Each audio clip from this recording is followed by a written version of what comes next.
Big Friendly Grub. I hope you're doing well.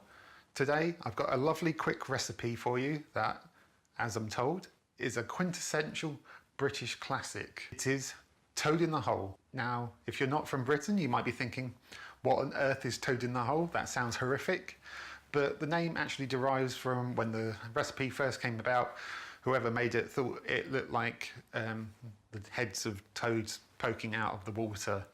And I'm honestly not sure how they got to that conclusion because I've never seen any toads looking like sausages, but the name has stuck and it's kind of endearing really in a horrific sort of way. So toad in the hole is a lovely simple recipe. It's just lovely sausages cooked in a batter, which is basically the basis for Yorkshire pudding, which we love here in Britain. It's so simple. It's eggs, flour, milk, sausages, and that's pretty much your base. But I'm going to also show you how to make a really nice onion gravy because toad in the hole isn't complete without a really good gravy. So enough talking, I'm going to show you how to make the batter. So as I said before, the ingredients for toad in the hole are really simple. For your batter, you want equal amounts of flour. Just plain flour is fine. You don't want self-raising or anything like that because it will rise up on its own. Milk, I've got semi-skimmed here. You can go with whole milk as well. Don't go for skimmed milk because it just doesn't have the kind of like the richness that you want in it. You want a little bit of that fat in there. And then an equal amount of eggs as well. I haven't bothered weighing them out. They're just all pretty much even amounts across the board. I've used 3 cups of exactly the same size. As you can see, it's so simple, no measuring at all.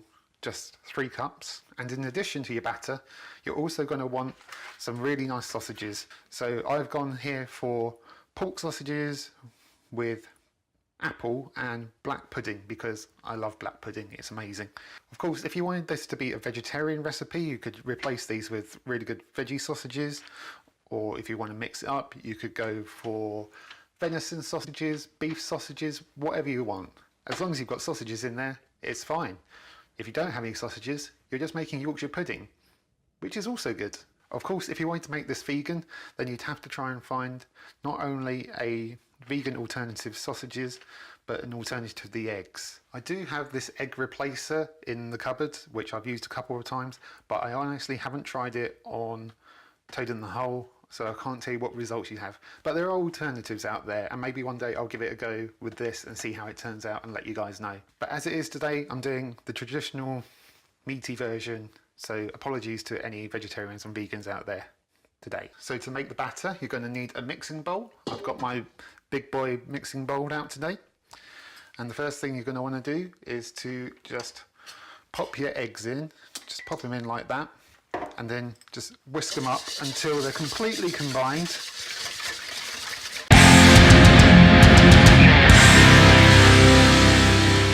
So there you go, the eggs are completely combined, so all the yolks and the whites are completely mixed together. You don't really want lumps of either, otherwise you won't get a nice, smooth, even batter. And then next you just want to go and add in your flour, but just do it a little bit at a time and whisk it into the eggs, so you don't get any lumps. If you do it all in one go, you'll get lumps in your batter. And again, you won't get a nice smooth batter and a nice rise on your Yorkshire batter. So a little bit at first. Whisk it in. Get it all around the edges. A little bit more. Just keep whisking and keep pouring it in. Getting around the edges. Might start off with a few lumps at first, but as you get more and you're able to mix it into the flour more, it should start to smooth out as you make it'll become like a paste really. So just keep adding it in a bit at a time until you've got all your flour combined. You can see I've got about half the flour in and the batter's really starting to smooth out here, and this will turn into a paste. So I'll keep going and we can skip towards the end. Skip to the end. So there you go, you can see we created quite a nice, smooth, thickish paste with this. It still comes off the whisk, but you can see it's nice and smooth and free of lumps. So we're going to now add in our milk, and again we're going to add it in a little bit of a time, like we did with our flour, and this will create a nice, smooth batter. A little bit at first, pop that down, And gently mix it in, not too quickly at first because you'll get the milk everywhere. And just keep doing that until you've combined all your milk. So there we go, we've got a nice smooth batter, no lumps at all. So now you just want to go and leave this to rest for a little bit. You can leave it for about 15 minutes at least. I probably will do it for about half an hour. You can leave it for a couple of hours as well. I think if I've got a bit more time, I was doing this a bit earlier in the day, I'll probably leave it to rest for a couple of hours. But it's really up to you depending on how much time you've got. But definitely leave it to rest for at least a good 15 minutes. Now ready to get cooking, but first of all, you can see that I've actually transferred my batter into a jug. This is going to, one, make it easier to pour into the tray when I'm ready, and two, if I've got any left over, if I perhaps don't want to put it all into my tray, then I can keep it in here, pop something over the top just to keep it fresh, chuck it in the fridge, and then maybe make some Yorkshire puddings or something out of it another day. Should keep a couple of days at least. And who doesn't want to have like ready to go Yorkshire puddings at some point? But first of all, I've got my oven heated to 220 degrees C, nice and high. We're going to need it really hot, and we're going to need a baking tray or a roasting tin or whatever you've got. A roasting tin is preferable. A glass one works nicely as well, or even like a pie dish would work if you've got one and you haven't got anything else to hand. I'm going to use this metal tray here, and we're going to need a really good amount of oil. I'm using sunflower oil here. Don't use olive oil, and especially not extra virgin olive oil, because each oil has the different like smoking point. Sunflower oil and vegetable oil have really nice high smoking points. So because we're putting them into a really hot oven, you're not going to want one with a low smoke point, because otherwise you'll just start to burn your oil and it won't turn out very well at all. So try and go for sunflower oil or something like that. Just not olive oil, because the smoking point is just too low. So we're going to need a really good amount of this. So probably enough to really coat the bottom of this, because without a good amount of oil, this won't cook. In fact, I might as well just use all of that. I know it's a lot of oil, but it's an indulgent dish, and you know, it's comfort food, but this is not something you're going to have every day. It's a treat, and it's just really comfort. So what I'm going to do is I am going to take my sausages and just arrange them here, because I am going to cook these straight away in the oil, and I'm going to give them about a good 15 minutes to cook in the oil in the oven, because that will not only start to cook our sausages through, but it will get the oil nice and hot for when we want to put our batter in. So I'm going to take this and just pop it into the oven right now. Open up our oven. See, it's already smoking hot in there because I've had it on for a while. It's really, really hot. So be very, very, very, very, very, very, very, very, very, very, very careful, and pop this in, making sure the sausages are still nicely spread apart. Pop them in, and careful not to burn yourself like I just did. And then 15 minutes in there, it'll give our sausages a chance to cook and get that oil really nice and hot. And we'll be back in about 15 minutes. Hey guys, I'm just in the middle of editing the video that you're watching right now. Woo, video inception. And I had a few problems with the audio on a few of the clips. For some reason the audio came out stuttering. I'm not sure why. Maybe there was a problem with the frequency that I was recording on. Maybe there's a bit of interference at some point. It wasn't like it on all the clips, but enough for it to be a bit disruptive. So what I'm actually doing is I'm re-recording the audio on some of the clips. So if it looks like it's gone from more of a live talking while I'm cooking to more of a voiceover, that's kind of what happened. I thought I'd test my editing skills and give it a go, and let's see how this works. So I can always re-record this another time if I want to, but hopefully you'll still enjoy the video. So let's get back to it.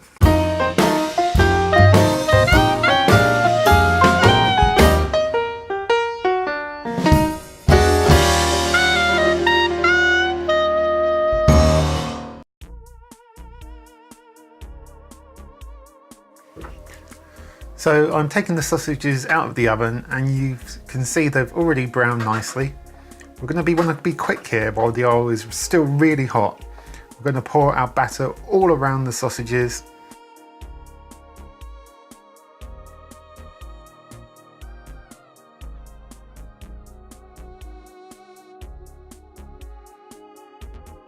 Then we're going to get them back into the oven straight away and leave it to cook for about 20 minutes. I didn't use all my batter, so I can use that another day. Now I'm going to show you how to make a lovely onion gravy to go with our toad in the hole. Now for your onion gravy, what you're going to need is 1 onion, some beef stock and some corn flour to help thicken up the gravy because no one wants insipid gravy. Then what you're going to do is just chop the top off your onion and then chop it in half. And I'm going to leave on the root as this will help keep it together for now. A quick reminder that I'm not a professional chef, so my chopping skills aren't the best, but I'm going to try and show you how to be as safe as possible when you're a normal at-home cook like myself.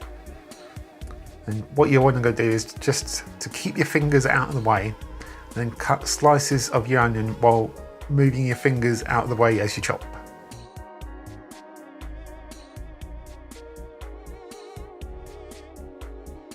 And when you run out of space, just tilt the onion over and keep chopping.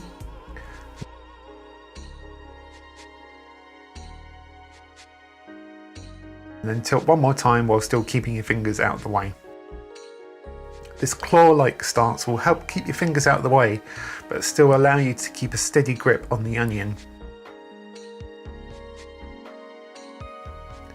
We're not cutting this too fine, just some nice size strips. And now over a medium heat, I'm going to add a little olive oil. You could add butter if you wanted, as the oil stops the butter from burning, but I'm sticking with olive oil this time. I've also got a little rosemary to add in, as I love the rosemary and onion combination in my gravy. So I'm just going to strip the leaves off the stem, finely chop them and add them into the gravy as well. The oil's heated up a little now, so I'm going to add in my onions.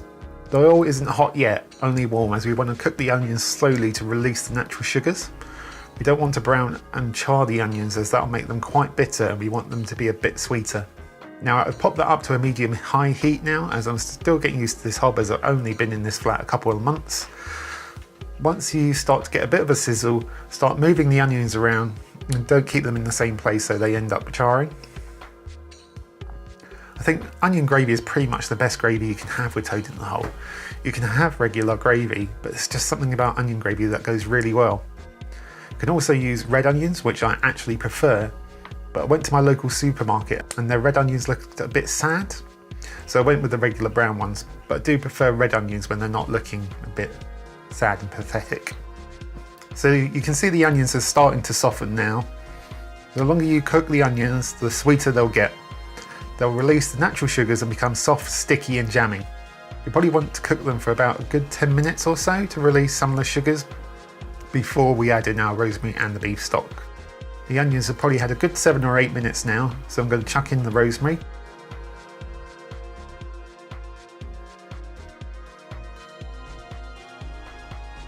Stir it through well. I love rosemary. I think it's my favourite herb. I think basil is not tied for first because it's just a pain to grow. This rosemary here is actually growing on my windowsill in the kitchen, but I've tried growing basil a couple of times and it's just died on me. But having said that, I've not tried growing basil in this flat yet, and it gets more light than my old flat, so it might be okay and I might give it another go. So the onions have had about 10 minutes and they're a lot softer now. So what I'm going to want to do now is just to add my corn flour in to help thicken the gravy. I'm going to add in about a tablespoon, and we're going to want to stir that in well and make sure we cook out the corn flour really well, as we don't want that horrible raw flour taste. This will also help get out any of the lumps in the corn flour as well. So now is the time to add in our beef stock. I've turned that heat up to high now. I'm just going to add the beef stock in a little bit at a time. Stir it into the onions well. I've actually got about 500 ml of beef stock here, in case you were wondering. I will be posting the measurements all onto the website and the YouTube description as well as normal.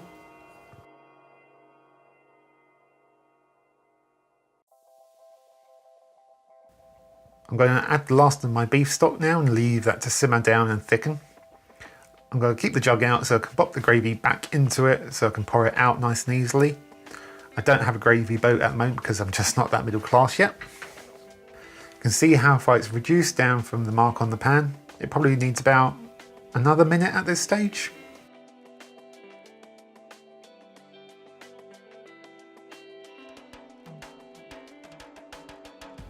Now I'm going to turn off the heat and carefully move that to one side and leave it to cool down for a second. Now I'm going to pour this back into the jug as best as I can, making a bit of a mess in the process. But here we go, some really nice onion gravy. And now we're ready to go get the toad of the hole out of the oven. There we go, look at that. I'd actually moved it down to the shelf below as it was rising up and touching the top of the oven. I generally encourage you not to open the oven while cooking it, but I could see it was touching the top of the oven, so I had to move it down. But it's risen up really well. There we go, check that out. I'm going to move it out of the oven so we can get a proper look at it. Look at that, it's beautifully risen. Came bursting out the tin, which is why I had to move it down the shelf. But it looks really lovely, it really does. The sausages are just right. I'm going to quit wasting time. I'm going to get this onto a plate, pour over our onion gravy and enjoy it for my dinner. So there you go, it's looking really good. I'm going to now pour on some gravy. You can have this with like veg or like something like that. Ooh, look at all that onion. Yeah, so you could have this with veg or something like that, but I'm not going to bother. I'm just going to have it by itself with the gravy, that pile of onion there, and that will do me nicely. So there you go guys, classic toad in the hole, lovely, light, really beautiful batter, great sausages and a lovely onion gravy. To be honest, I'd probably have that gravy even thicker, but it's probably because I was a bit rushed this time. This was my first time like cooking and filming at the same time. I've done a couple of baking videos, slightly different. You feel a bit more rushed when you're trying to cook and keep an eye on something in the oven at the same time. But I'll get there. And you experiment with the recipes, so I would probably just cook that gravy a little bit longer, just to let it simmer down. But other than that, I'm really happy. And I'm going to go enjoy this now. I will see you guys on the next video.